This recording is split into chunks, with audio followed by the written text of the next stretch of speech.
Do you remember the film The Wizard of Oz? So you've got Dorothy, you've got the Tin Man, the Scarecrow, the Lion, and Toto the dog. And they go on this epic adventure, this epic journey to the Emerald City, where they believe that they're going to meet this all-powerful wizard who will give them everything that they need and they want in their lives.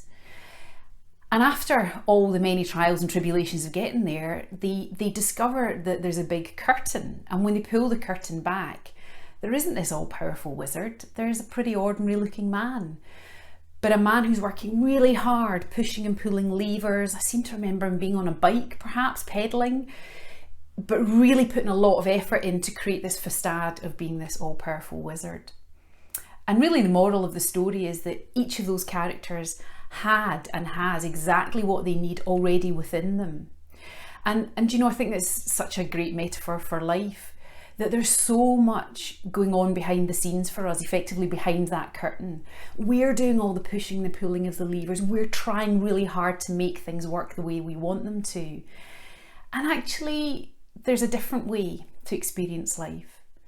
And over the last 20 years or so, with all the inner work that I've been doing on myself and with clients, I've really discovered that it's so much simpler and easier than we think.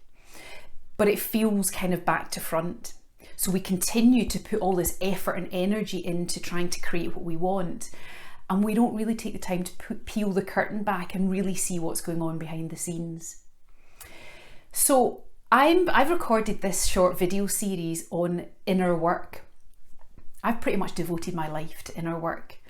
But what I'm aware of is the word work has a bit of a bad rap. So we spend a huge proportion of our life doing this thing that we call work. Usually it's something we get paid for. Very often it's something that is hard, that is a means to an end. Don't get me wrong, some people really love their work and that's great. But for many of us, it's a case of it's something that we do to enable us to enjoy other aspects of our lives. And I guess what I'm here to share with you is the possibility that we could experience that outer world of work differently if we spent more time, energy and attention on the inner work. So there's a disproportionate amount of time we spend on doing things that people can see us doing in the outside world that generate some sort of output.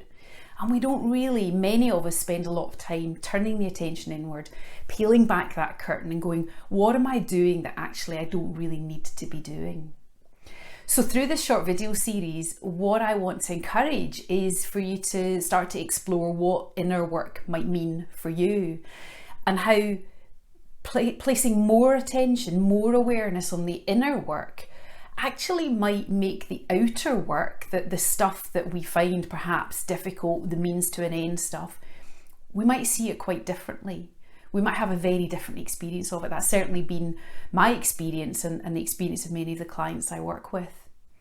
So you may not want to devote your life to inner work the way that I have, but I feel that we can all bring a bit more of the inner work into our everyday lives and really transform our experience of all the other things that we do. We don't have to work so hard to find our way home, to get the courage, to have the heart, to have the brains, quoting the characters in Wizard of Oz.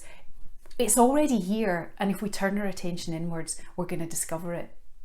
So I've got another 5 short videos to share with you in this series, so I'd really love to invite you to come on this adventure with me.